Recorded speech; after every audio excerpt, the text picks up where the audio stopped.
ବିଜୟରେ ଦ୍ୱିଧା। ପୁଣି ପିତୃତର ପ୍ରଶ୍ନରେ ସକଳ ଦିଗରେ ଆଜୀବନ ବାଧା। କୁହ ହି ହସ୍ତିନାପୁରର ରାଣୀ, ପାଣ୍ଡବମାନଙ୍କ ମା, କୁହ ମହାସତୀ କୁନ୍ତି, କାହିଁକି କାହିଁକି ମୋ ଆଞ୍ଚଳରେ ଭରିଦେଲ ମୁଠା ମୁଠା ଅପମାନର ଚୂର୍ଣ୍ଣ? କାହିଁକି କାହିଁକି କପାଳେ ଦେଲ ଜାର ଜାର ଚିହ୍ନ? କାନ ଖୋଲି ଥରେ ଶୁଣ ମୋ ବଚନ, ଫାଟିଯାଉ ଆକାଶର ଛାତି, ପୁଣି ପର୍ବତ କି ହେଉ ଚୂର୍ଣ୍ଣ, ମୁଁ ରାଧେୟ କର୍ଣ୍ଣ। ହେ ଯାଜ୍ଞସିନୀ ପରମ ସୁନ୍ଦରୀ, ଦ୍ରୁପଦ ପୁତ୍ରୀ, କୋଟି କୋଟି ଧନ୍ୟବାଦ ତୁମ ଶାସ୍ତ୍ର ବିପଣକୁ, ତମ ରାଞ୍ଚ ନନ୍ଦିନୀର ଅଭିମାନକୁ। କେଉଁଥିରେ ହୀନ ମୁଁ ତୁମ ପତିମାନଙ୍କ ଠାରୁ? କେଉଁ ଅଧିକାରୀ ତୁମେ ଏଭଳି ସଭାରେ ମୋର ଜାତି ଗୋତ୍ର ପରିଚୟର ତଣ୍ଟି ଚିପି ତାତ୍ସଲ୍ୟ କଲ?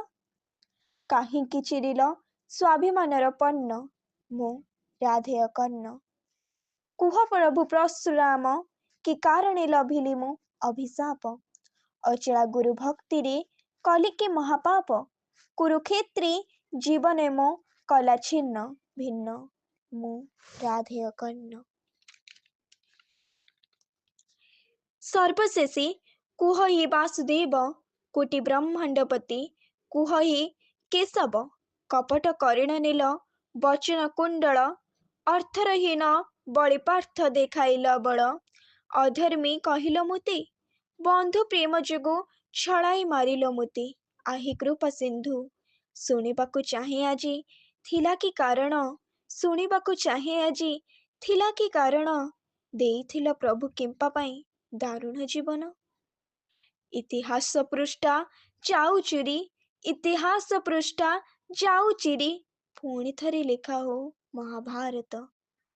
ଇତିହାସ ପୃଷ୍ଠା ଯାଉ ଚିରି, ପୁଣି ଥରେ ଲେଖା ହେଉ ମହାଭାରତ।